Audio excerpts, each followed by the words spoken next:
एक रविवार की सुहानी सुबह है। एक आदमी अपनी बालकनी में बैठकर धूप और चाय का आनंद ले रहा था। तभी एक छोटी सी चींटी ने उसका ध्यान अपनी ओर खींचा, जो अपने आकार से कई गुना बड़ा पत्ता लेकर बालकनी के एक तरफ से दूसरी तरफ जा रही थी। वह आदमी 1 घंटे से अधिक समय तक इसे देखता रहा। उसने देखा कि अपनी यात्रा के दौरान चींटी को बहुत सारी बाधाओं का सामना करना पड़ा था। वह रुकती मुड़ती और फिर गंतव्य की तरफ बढ़ जाती।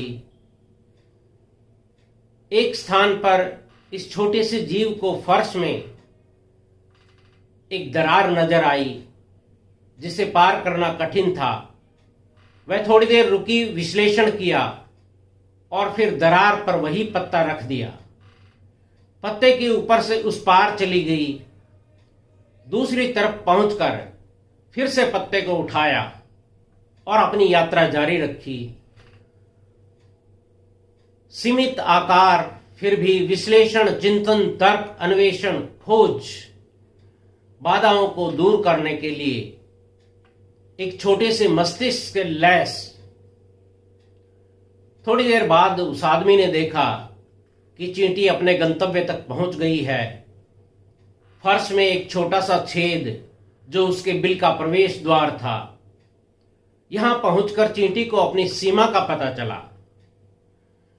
चींटी बड़े पत्ते को उस छोटे से छेद में कैसे ले जा सकती थी, जिसे वह बड़ी मेहनत से गंतव्य तक लाने में कामयाब रही थी।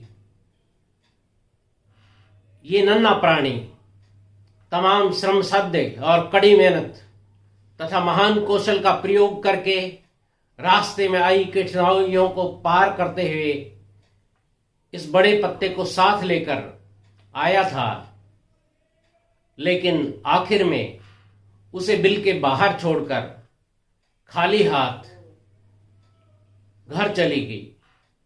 अपनी चुनौतीपूर्ण यात्रा शुरू करने से पहले चींटी को इस अंजाम के बारे में नहीं पता था।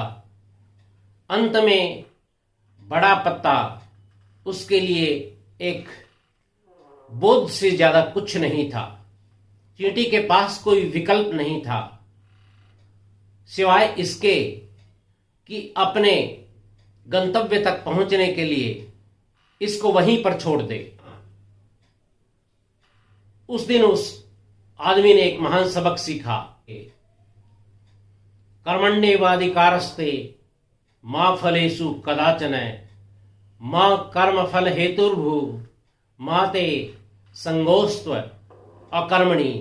अर्थात कर्म करने में ही तेरा अधिकार है, उसके फल में कभी नहीं। इसलिए तू कर्मों के फल का हेतु मत हो तथा कर्म न करने में भी तेरी आसक्ति न हो। You have the right only in doing your work, never in its fruits. That is why don't wait for the fruits of your actions, neither get attached to inaction. आपका दिन बहुत ही शानदार गुजरे। नमस्कार।